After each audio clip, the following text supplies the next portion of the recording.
Imagina só, uma profissão em que as pessoas te procuram para se abrir com você, para contar dos problemas e das questões mais dolorosas e profundas, que muitas vezes elas nem contaram nunca para ninguém, para mais ninguém. E você é a primeira pessoa que elas confiam para se abrir e desabafar sobre isso. Pois é, ser psicóloga é uma profissão linda, gratificante, enriquecedora, mas também pode ser bastante desafiadora. E eu quero compartilhar aqui algumas dessas aventuras que eu enfrento nessa minha jornada como psicóloga clínica há quase 10 anos.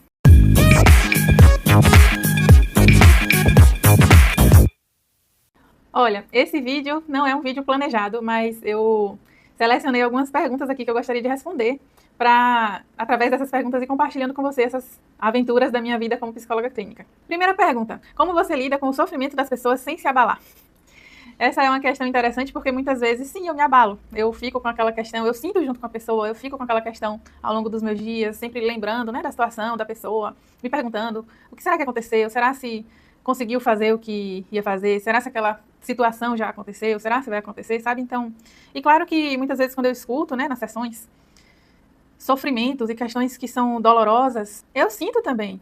Eu, com o tempo, fui aprendendo que a maior força dessa profissão de psicóloga clínica está justamente em ser humana diante das pessoas. E isso, para mim, significa que já faz tempo que eu saí de uma posição que eu até aprendi durante a faculdade, uma posição assim mais técnica, mais formal, para quem entende aí o termo, né, aquela posição, aquela postura de sujeito suposto saber, que acho que naturalmente com psicólogas recém-formadas, é uma questão que a gente ainda está desenvolvendo, né? A gente ainda se preocupa em estar nesse lugar. Mas com a prática, com o tempo, esse lugar é como se a gente internalizasse isso de uma forma bastante natural. Então, se uma pessoa nos procura, naturalmente já estamos nesse lugar de pessoa que ajuda, né? Pessoa que está ali com sua neutralidade, mas também com seu conhecimento técnico.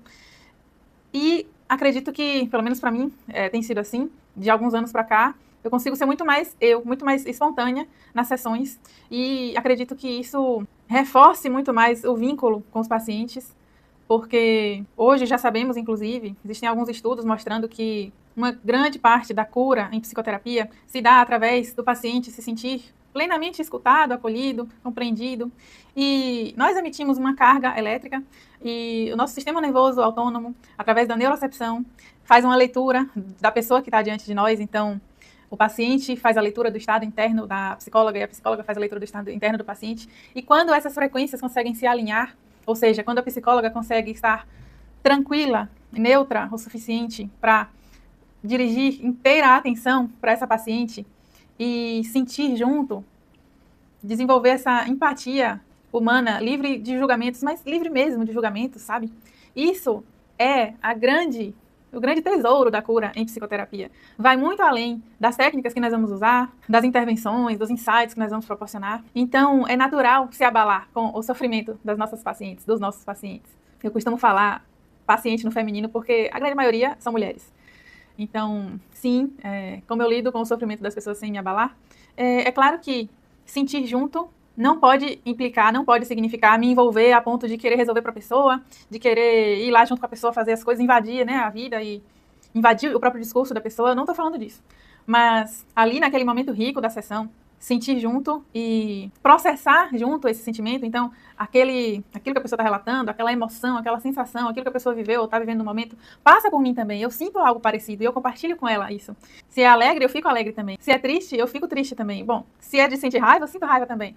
E aí, através da corregulação emocional, tendo esse sentimento, essa emoção passando através de mim e eu conseguindo processar tanto cognitivamente como emocionalmente, esse processamento e essa ressignificação acontece, certo? Então, é dessa forma que eu lido com o sofrimento das pessoas. É funcionando como esse receptáculo e esse filtro e esse impulso para o processamento desse sofrimento. Outra pergunta, você já se emocionou numa sessão? Já me emocionei muitas vezes. Já cheguei a chorar, inclusive. Isso aconteceu poucas vezes, mas de me emocionar, de me comover, de sentir, de ficar com água nos olhos, isso já aconteceu muitas vezes. Assim como de me emocionar, de vibrar junto também. E eu tenho certeza de que isso precisa fazer parte, não só faz parte, mas precisa fazer parte de sermos psicólogas clínicas e atendermos pessoas. Porque nos meus primeiros atendimentos, depois de formada, eu ainda tentava manter uma certa distância, né, uma certa neutralidade. A gente aprende muito isso na faculdade e espero que isso esteja mudando, inclusive, porque as neurociências já estão aí para comprovar questões muito diferentes do que eu aprendi 10 anos atrás e que eu sei que ainda acontece, porque eu tenho pacientes psicólogas e estudantes de psicologia e elas confirmam para mim que muita coisa ainda está do mesmo jeito.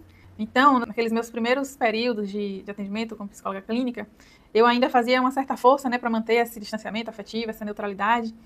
E, nossa, eu saía das sessões com dor de cabeça de verdade, praticamente todos os dias eu ficava com dor de cabeça porque eu não estava me permitindo ser espontânea. Depois que eu consegui dissolver essa crença e além do mais, fui, né, continuei sempre estudando, me renovando, reciclando meus conhecimentos, e eu vi que não precisava ser desse jeito, nossa, aí flui lindamente, sabe? Porque mesmo quando eu vivencio sessões mais densas, quando as pessoas estão me contando questões mais dolorosas mesmo, estar no lugar de ser uma psicóloga clínica espontaneamente é muito mais proveitoso para mim, para a paciente, sobrecarrega muito menos o meu emocional, porque, como eu disse, né, eu já processo ali aquela emoção, mas no meu primeiro ano de atendimentos, eu cheguei a ter algumas crises de ansiedade decorrentes de questões das pacientes, que eu estava ficando tão tensa com certas situações que eu tinha vontade, eu não fiz isso, mas eu tinha vontade de ir na casa da pessoa, ficar ali de espreita. Eu me imaginava ficando na frente da casa das pessoas, que eu nem sabia onde moravam, mas eu imaginava.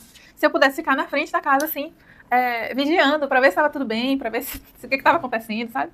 Enfim, para você ver como é o nível da coisa, né, quando ainda somos inexperientes. E o quanto que tudo isso sobrecarrega. Mas não precisa ser assim. As pessoas mudam mesmo com terapia? Sim. E eu tenho certeza disso, porque eu sou uma pessoa que se beneficiou e mudou muito por causa da terapia. Eu comecei a fazer terapia com 19, 20 anos, então eu estou há 15 anos nessa jornada. Não fazendo terapia continuamente, mas já fiz muitos períodos de terapia. E eu sei o que eu mudei, o que mudou em mim, o que eu percebi que eu não percebia antes, o que eu tomei consciência, o que eu me sinto com mais autonomia sobre mim mesma, os hábitos, os comportamentos que vinham acontecendo no automático, como é para muitos de nós, né? A gente faz as coisas muitas vezes sem perceber, a gente pensa muitas vezes sem perceber, a gente se acostuma com a nossa forma de pensar e a gente acredita nos nossos pensamentos. Então, essa é uma das questões principais, assim, que se muda com terapia, é você tomar consciência, é você conseguir conversar com seu próprio diálogo interno, oferecendo pensamentos muito mais racionais, mais úteis, mais saudáveis, de melhor qualidade, mas também os comportamentos, a forma de se relacionar com as pessoas. Então, sim, as pessoas mudam com terapia. Eu mesma já mudei muito com terapia e já acompanhei muitas pacientes com mudanças e muitas vezes elas me relatam. Às vezes, sabe como é que acontece? Eu atendo a pessoa por determinado tempo, isso varia muito de pessoa para pessoa. E aí, depois, a gente para ali as sessões, né? A gente faz uma pausa, ou a pessoa sente que quer seguir por um tempo sozinha. E depois de um tempo, depois de alguns meses, até anos, a pessoa me manda uma mensagem: Hannah, ó, tal coisa assim, tal coisa mudou, né?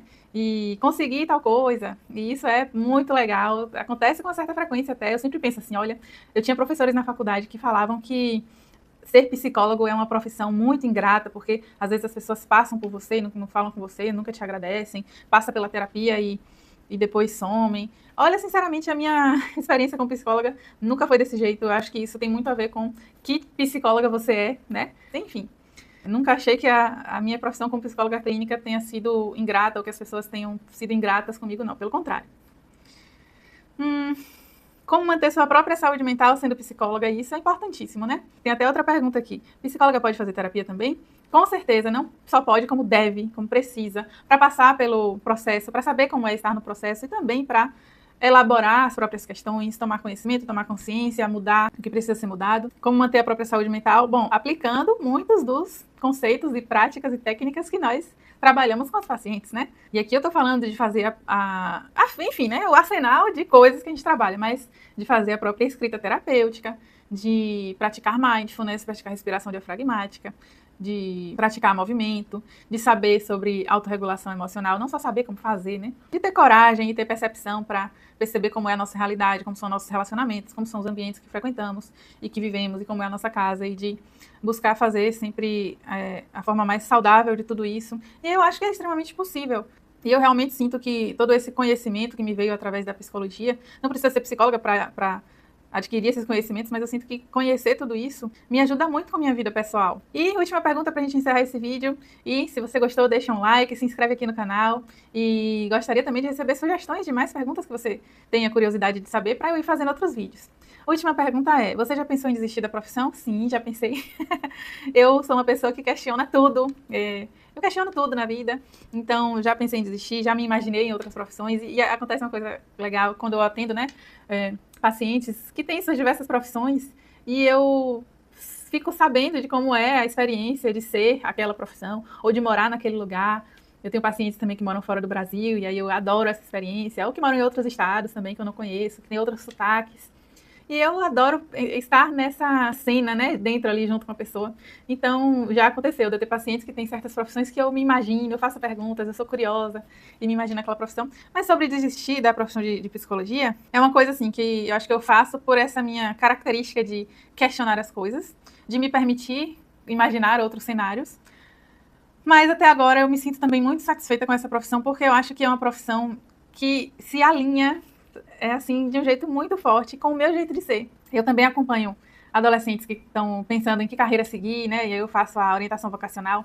E a gente sempre tem essa questão, assim, de tentar buscar um entendimento sobre aquela personalidade e que características fluem naturalmente, sem esforço, e como que essa pessoa pode aplicar essas características na vida profissional. E eu acho que eu dei a sorte de encontrar essa profissão em que eu sinto exatamente isso, sabe? Eu não preciso fazer esforço para fazer o que eu preciso fazer todos os dias como psicóloga clínica.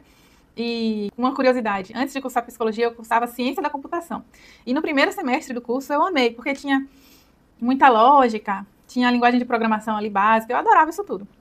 Mas depois começou a ficar tão complexo para mim. As matérias mais complexas, como banco de dados, programação orientada a objetos, não vou nem lembrar mais, mas o próprio cálculo também. Eu sempre gostei muito de matemática, quando estava na escola, mas quando eu fui para a faculdade de ciência da computação e tive que estudar cálculo 1, cálculo 2, cálculo 3, nossa, eu tive muita dificuldade de entender. E aí eu me tornei aquela aluna dispersa, eu não me interessava mais. Eu cursei ciência da computação até o 5º semestre.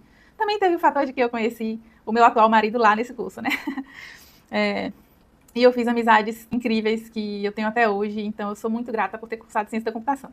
Mas se tornou extremamente complexo para mim e eu não sentia que estava dando vazão a algumas das minhas características mais fortes. E no curso de psicologia aí foi completamente diferente. Eu era uma aluna super aplicada, eu estudava mais do que eu precisava estudar, eu procurava minhas próprias fontes, né? Eu queria saber mais, eu tinha meus livros. E até hoje é assim. Até hoje eu sou extremamente interessada, é como um hiperfoco meu mesmo, sobre a questão da saúde mental, de diversas frentes. Eu já vai passando os anos, né, os períodos, e eu já fui me aprofundando em diversas teorias da psicologia, abordagens teóricas. Atualmente, de 2, 3, 4 anos para cá, eu tenho me aprofundado muito nas neurociências, neurociência do trauma, do desenvolvimento, e isso tem feito muito sentido para mim, tem sido muito útil nos atendimentos. Então, já pensei em desistir da profissão, mas dificilmente eu desistiria, porque é uma profissão que faz com que eu me sinta muito realizada e é muito gratificante também. Receber mensagens de pacientes agradecendo, conseguindo seguir em frente, tendo tido alguém, que no caso fui eu, que conseguiu estar humanamente presente, atenta com aquela pessoa e ter contribuído. Assim como eu tive algumas psicólogas, né, e algumas delas me marcaram muito e até hoje entrou um pouquinho delas dentro de mim, então é como se eu me lembrasse, olha, nessa situação aqui, fulana enxergaria dessa maneira. Então, isso me ajuda. Eu acho que eu também consigo entrar um pouco na cabeça, né, das pacientes e ajudar, assim, no dia a dia. Então, ser psicóloga clínica vale muito a pena, especialmente se você também sente esse amor por vivenciar histórias junto com as pessoas e se aprofundar em todas as teorias, todos os estudos e técnicas nessa área. Eu recomendo. E vou encerrar o vídeo porque quando eu começo a falar desse assunto é difícil de parar. Se você tiver sugestões de perguntas, me mande. Deixa aqui nos comentários o que você achou do vídeo. E vamos cuidar da nossa saúde mental.